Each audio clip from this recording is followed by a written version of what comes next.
Hi friends, இந்த ஷார்ட்ஸில் என்ன பார்க்கலாம் அப்படின்னா டெய்லி கரண்ட் அஃபேர்ஸ் சீரீஸில் December 4 கரண்ட் அஃபேர்ஸ் 2025 ஆனது பார்க்கலாம்.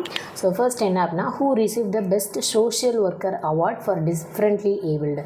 So best social worker award மாற்றுத்திறனாளிகளுக்கு உதவும் வகையில் யாருக்கு கிடச்சிருக்கு அப்படின்னா ஸ்வர்ணலதா அப்படின்றவங்களுக்கு கிடச்சிருக்கு. ஓகேவா? ஸோ இந்த மாற்றுத்திறனாளிகள் அவங்களுக்கு ஸ்வர்ணலதா அப்படின்றவங்களுக்கு கிடச்சிருக்கு. ஸோ இப்போது இதை பற்றின ஒரு இன்ஃபர்மேஷன் அப்படின்னு பார்த்தோன்னா, ஸோ இந்த மாற்றுத்திறனாளிகள் அவங்களுக்கான ஒரு தனி டிபார்ட்மெண்ட் இதை நீங்கள் நோட் பண்ணி வச்சுக்கோங்க. இவங்களுக்கான ஒரு தனி டிபார்ட்மெண்ட் எப்போ ஆரம்பித்தாங்க அப்படின்னா 1992 ஆரம்பித்தாங்க. ஸோ இவங்களுக்கு முன்னாடி ஊனமுற்றோர் அப்படின்ற இந்த பெயரை 2010 கருணாநிதி மாற்றுத்திறனாளிகள் அப்படின்ற ஒரு நேம் சேஞ்சிங் கொண்டு வந்தார். மாற்றுத்திறனாளிகளுக்கான சட்டம் எப்போ கொண்டு வந்தாங்க அப்படின்னா 2016 கொண்டு வந்தாங்க. அந்த act game in to force எப்போ அப்படின்னா April 19, 2017. ஓகேவா? ஸோ இந்த மாற்றுத்திறனாளிகளுக்கு அதாவது அர்பன் லோக்கல் பாடிஸில் ரிசர்வேஷன் சிஎம் அமைச்சிருக்காரு. ஓகே, அடுத்து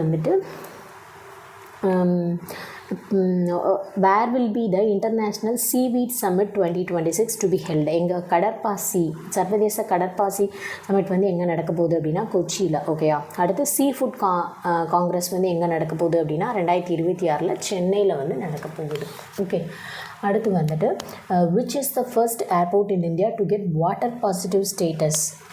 அதான் எங்கே அப்படின்னா நியூ டெல்லியில் இருக்க இந்திரா காந்தி இன்டர்நேஷ்னல் ஏர்போர்ட்டுக்கு கிடச்சிருக்கு. இந்தியன் நேவி டே எப்போ அப்படின்னா December 4. ஸோ இதோட தீம் என்ன அப்படின்னா combat ready cohesive self reliant. Okay, so இதோட அர்த்தம் என்ன அப்படின்னா காம்பேட் அப்படின்னா போருக்கு தயாரானது, ஒருங்கிணைந்தது, செல்ஃப் ரிலையண்ட் அப்படின்னா தன்னம்பிக்கை. போருக்கு தயாரானது, ஒருங்கிணைந்தது, தன்னம்பிக்கை. எழுதி வச்சுக்கோங்க. World wild life conservation day and international day of bank எப்போனா December 4. நேவி டேயும் December 4. அடுத்து மாற்றுத்திறனாளிகளுக்கு அரசு துறையில் அவங்களுக்கான பணியிடங்களில் அவங்களுடைய இடத்துக்கு ஏற்ற மாதிரி அவங்களுக்கு எத்தனை சதவீதம் இடஒதுக்கீடு வாய்ப்பு கொடுத்துருக்காங்க அப்படின்னா 4% கொடுத்துருக்காங்க. அடுத்ததாக ஒரு ஜிஐ டேக் கொடுத்துருக்காங்க. என்ன அப்படின்னா மேண்டரின் ஆரஞ்ச் அப்படின்றது எந்த ஸ்டேட்டுக்கு ஜிஐ டேக்னா வெஸ்ட் பெங்காலில் டார்ஜிலிங் மேண்டரின் ஆரஞ்ச் அப்படின்ற ஒரு ஆரஞ்சுக்கு தான் ஜிஐ டேக் கொடுத்துருக்காங்க. அதில் அந்த லோக்கல் நேம், அதாவது உள்ளூரில் என்ன பேர் சொல்லி கூடுவாங்கன்னா சுண்டலா அப்படின்னு சொல்லுவாங்க இந்த மேண்டரின் ஆரஞ்சை. ஓகே, அடுத்து முதல்வரோட மருத்துவ காப்பீட்டு திட்டத்துக்கு கீழே எவ்வளோ காசு இலவசமாக கொடுக்குறாங்க அப்படின்னா 5 லட்சம் காப்பீட்டு திட்டத்துக்கு கீழே இலவசமாக கொடுக்குறாங்க. ஓகே, ஸோ இப்போது இந்த மேண்டரின் ஆரஞ்ச் ஜிஐ டேக்கா இது போக ஒரு 4 ஜிஐ டேக்ஸ் புதுசாக போட்டிருந்தாங்க. நான் அது ஒரு தனி ஷார்ட்ஸாக போட்டிருக்கேன். ஸோ அந்த 4 என்ன அப்படின்னு போய் சொல்கிறேன். உறையூரில் பருத்தி சேலை, கவுந்தம்பாடி நாட்டு சர்க்கரை. கவுந்தம்பாடி அப்படின்றது ஈரோடு டிஸ்ட்ரிக்டில் இருக்க ஒரு ஊர்.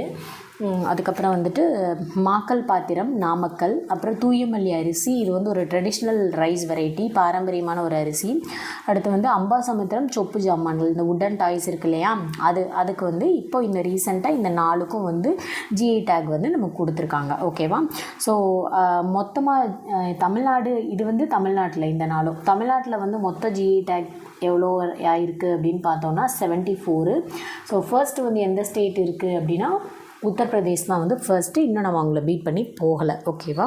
ஸோ அதுக்கப்புறம் இந்த ஜிஐ டேக் ஃபர்ஸ்ட்டு எது கொடுத்தாங்க அப்படின்னா டார்ஜிலிங் டீ. ஓகே, டார்ஜிலிங் டீக்கு தான் ஃபர்ஸ்ட்டு ஜிஐ டேக் கொடுத்தாங்க. ஸோ அதையும் நோட் பண்ணி வச்சுக்கோங்க. டார்ஜிலிங் டீக்கு ஃபர்ஸ்ட்டு கொடுத்தாங்க. ஓகேவா?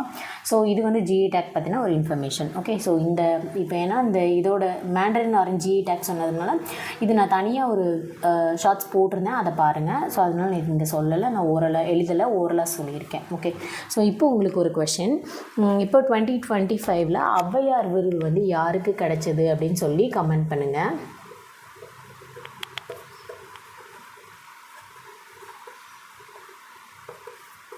யாருக்கு கிடச்சிது அப்படின்னு சொல்லி கமெண்ட் பண்ணுங்கள்.